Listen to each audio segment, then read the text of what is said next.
It's Valentine's Day, and what's better than me giving you my heart? Instead, I'll smash your skull in with a pickaxe. Now that's love. Let's see some blood. Let's all go to the lobby. Let's all go to the lobby. Let's all go to the lobby to get ourselves a treat. Let's all go to the lobby to get ourselves a treat. We open the movie with two workers waltzing through the mine shaft, all suited up. And hey, what? One's a hot, sexy chick. Not a bad place to work. So they look to be getting it on, and she likes his big long hose. And he likes them titties and that tattooed heart.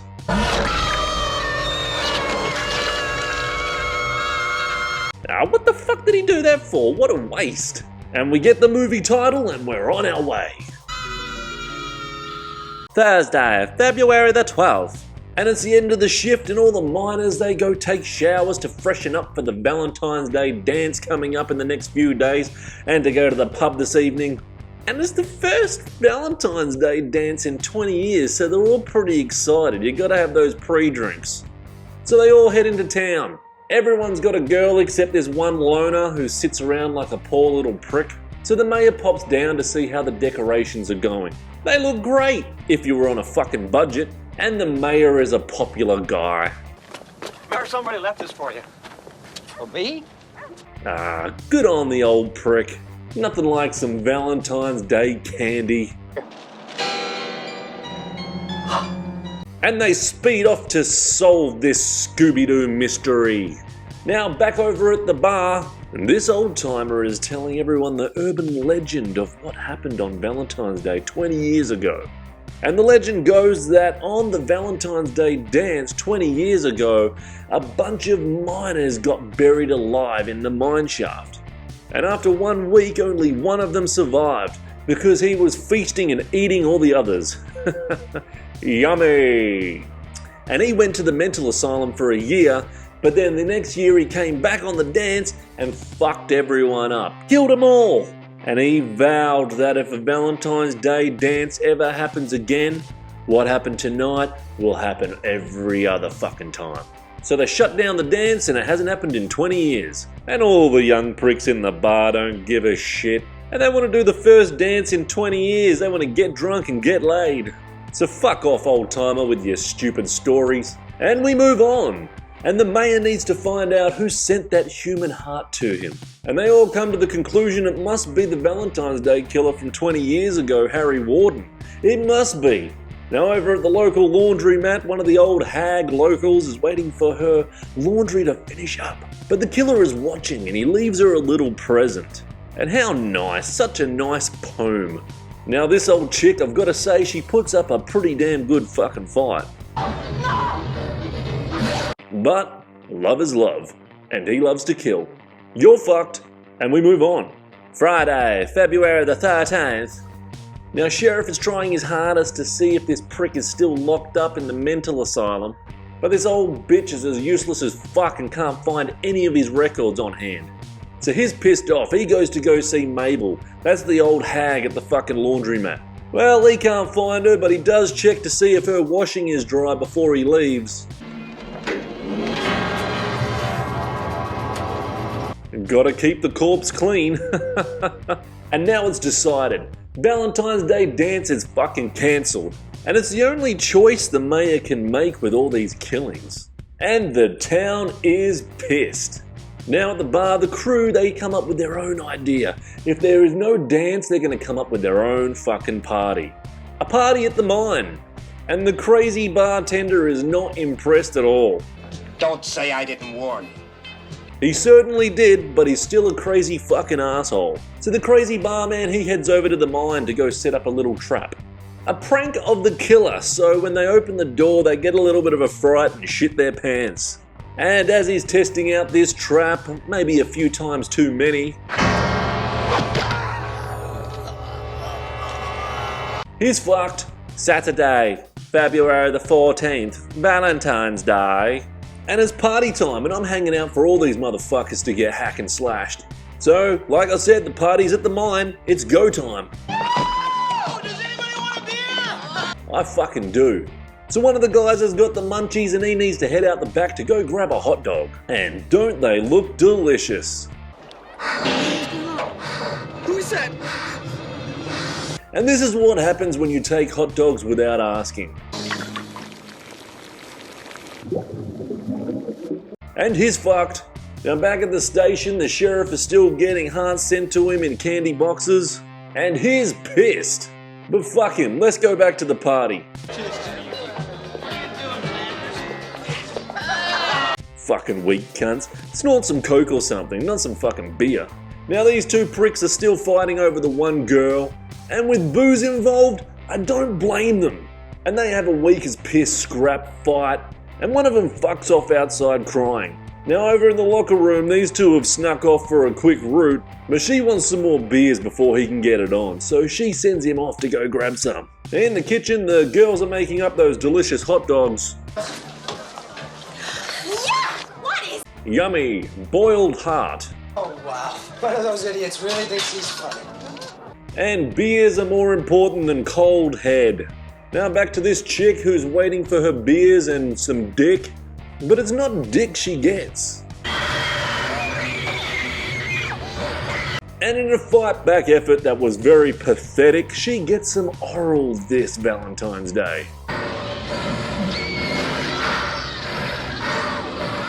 She's fucked.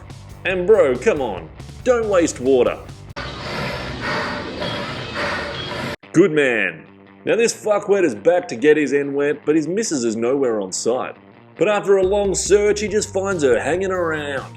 Now back at the party, these idiots think that it would be a fun idea to go for a little ride on the little train thing down into the mine shaft. It could be fun, they say. You know the rule. No women in the mine. That's a bit fucking sexist. They give zero fucks and they go anyway. And it looks like a fun train ride. Of death. Now before going back up, the girls want to explore the mine shaft area that they don't use anymore. Sounds like a fantastic mistake. Now back up at the party, everyone is absolutely frantic because they've found a few of the fucking bodies. And everyone fucks off and leaves. Fuck waiting for the cops, let's just all fuck off. Now the two dickheads that were fighting over the one girl, they've teamed up now and they're going down into the mine shaft to go save that girl and save everyone else. Now all the kids that have pussied off, they've gone and told the sheriff what's happened about the dead bodies and the killings. He killed Sylvia and Dave! Holy shit, dude, get a tissue, yuck. Fuck. He killed Sylvia and Dave! Now down in the mine shaft, everyone's been split up while they're looking for each other. But Fat Boy finds the couple that snuck off for a screw. And he's found them and... they really did get fucking screwed. Now Fat Boy is really shit out of luck because it was his turn to get nailed. One fucking nail ain't gonna do shit. That one, maybe.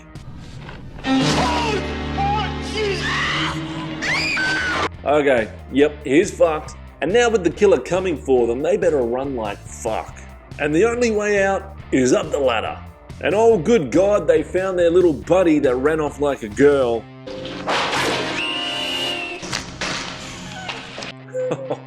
His head snapped right fucking off.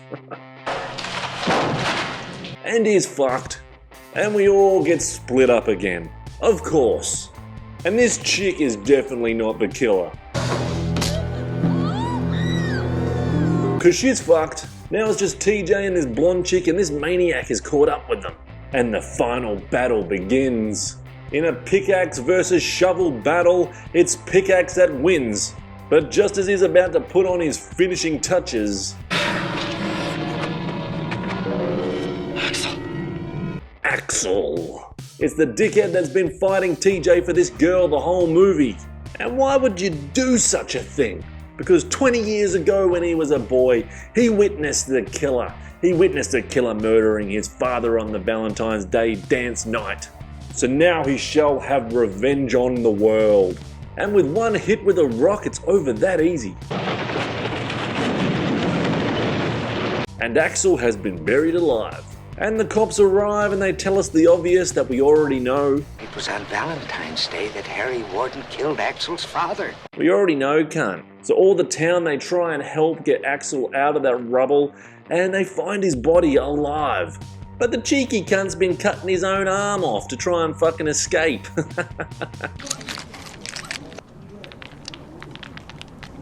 Fucking mad cunt. And everyone is in shock as they just stand there and stare as he runs off laughing with a chopped off fucking arm. Sarah, be my bloody Valentine. The end.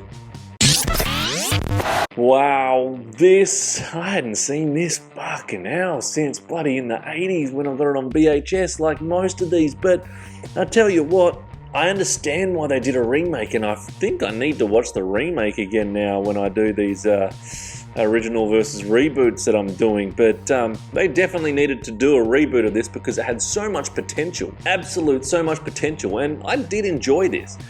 But yeah, it definitely needed to be redone. So I'm looking forward to watching the remake. But as for this one, the acting was actually pretty good. The characters were pretty good, but they could have been a lot better. And you can see that this movie could have been a lot better with a lot more budget. So I understand why this particular movie did need a remake. I'll be the judge on the remake later on when I rewatch the remake, because I haven't watched that since it came out, 2009 or something, or 10.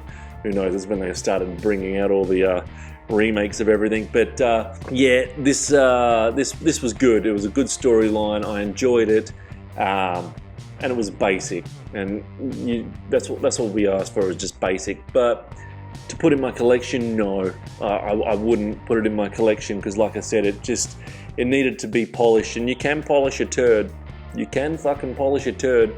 But in the end, sometimes it's just still a turd once you polish it. So it's all good. So it could still stink, but it had potential. This one gets 5 out of 10 blood popcorns. 5 out of 10 blood popcorns. Not complaining too much. I enjoyed it. It was a good sit down and watch, and some good kills in it and all that. But it could have just been that little bit better. But no complaints. 5 out of 10 blood popcorns, guys. Check out the other shit that's on my channel. If you don't like that stuff, then stick around for the weekly retro reviews, which I'm enjoying doing old school movies.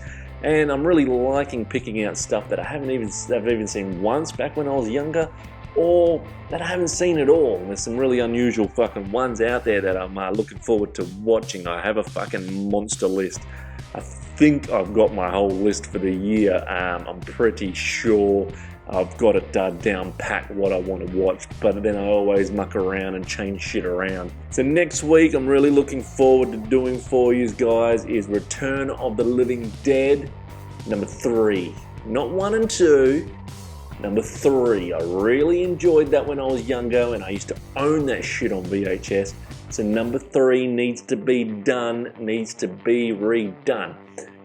So I'll be doing that next week with the retro reviews. Return of the Living Dead number 3. Like, subscribe, do what the fuck you want. Thank you for everyone that has been watching and thumbing up and subscribing. It's pretty cool.